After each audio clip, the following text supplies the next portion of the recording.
In this video, I will guide you on how to access your State Farm insurance card. The first thing you want to do is open up any web browser and head over to statefarm.com.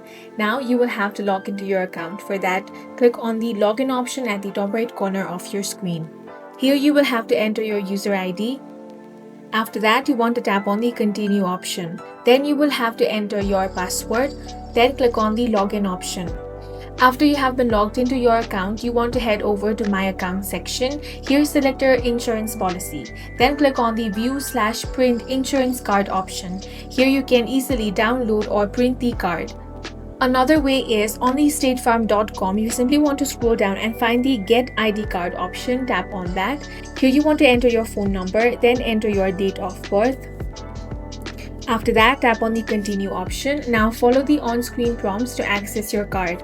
That's all for this video. If you found it useful, make sure to hit the like button and subscribe for more videos like this.